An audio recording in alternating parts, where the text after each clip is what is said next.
Welcome to the Week in Politics with Michelle Grattan. I'm Nick Klomp, the Deputy Vice-Chancellor here at the University of Canberra.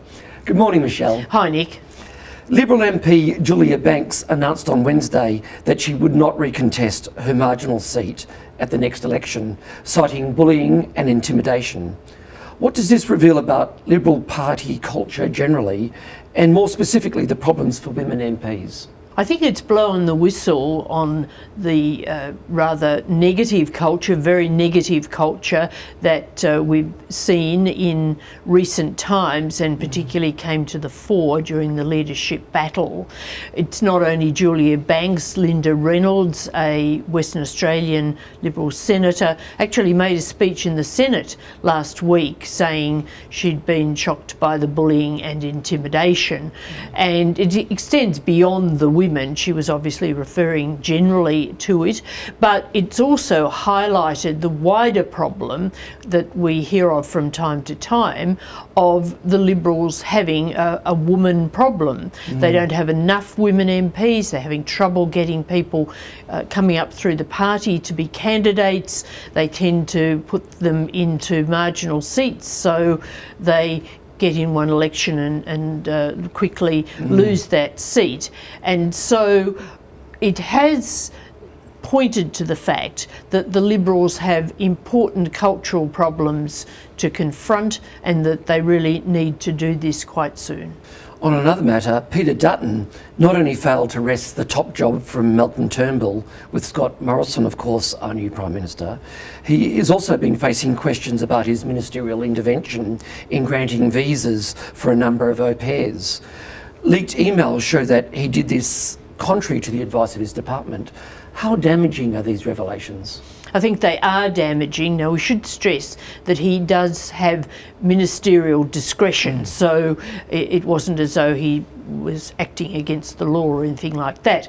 But politically, clearly this story has a long way to run. The Senate has already set up an inquiry into his discretionary decisions. Since that was done, more information has come out, and I think that there's every indication there'll be further leaks. This is whistleblowing activity that's going on, and of course quite a lot of people now have an interest in Peter Dutton being embarrassed. So he's facing quite a rugged time ahead, I reckon. Malcolm Turnbull announces his resignation today.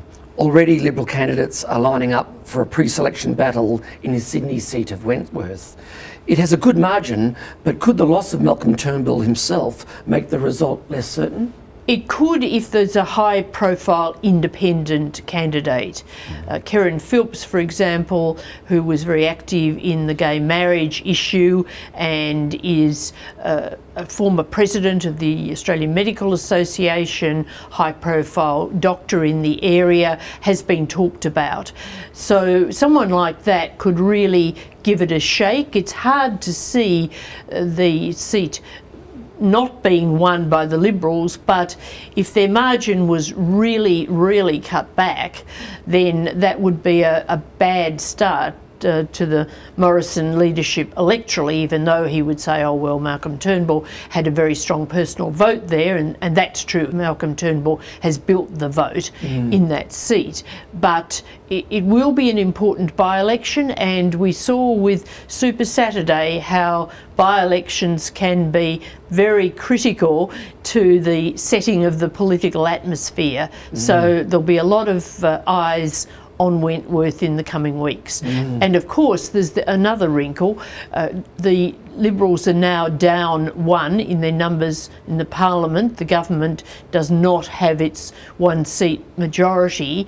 Now this won't cause it serious problems in the ordinary course of events, because the crossbenchers have indicated mostly that they'll continue to guarantee supply and confidence, but any Liberal MP who crossed the floor would affect the numbers adversely, or any coalition MP, where you always have George Christensen there from the National Party, who likes to kick up a bit, and any government MP who didn't make a division on time would cause problems. So the whips will be pretty active next time Parliament's sitting. Right. So, okay, there's that close Parliament position, but what other consequences do you see the Liberal Party facing as a result of the leadership spill?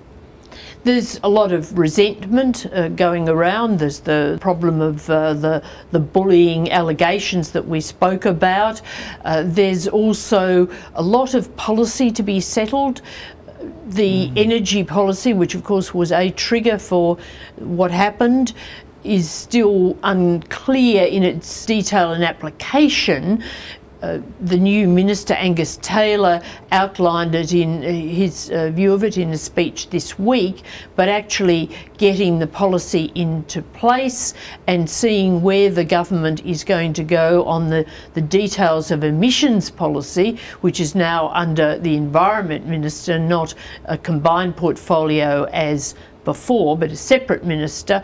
That's again still to be worked out in the detail, and that's the case in a number of areas. People will be watching population policy. Immigration, of course, is a divisive issue in the coalition, and there's also the question more generally of whether the Conservative wing of the Liberal Party, which was so important in this successful move against Malcolm Turnbull, but not completely successful because they didn't manage to install Peter Dutton, whether the Conservative wing gets behind Scott Morrison or whether they continue to agitate for a harder policy line.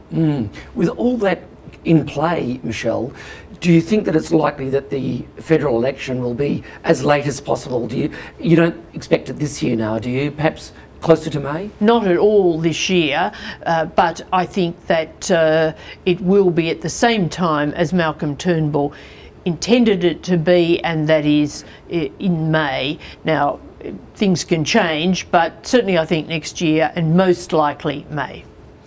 Michelle Grattan, thank you again. Thanks, Nick.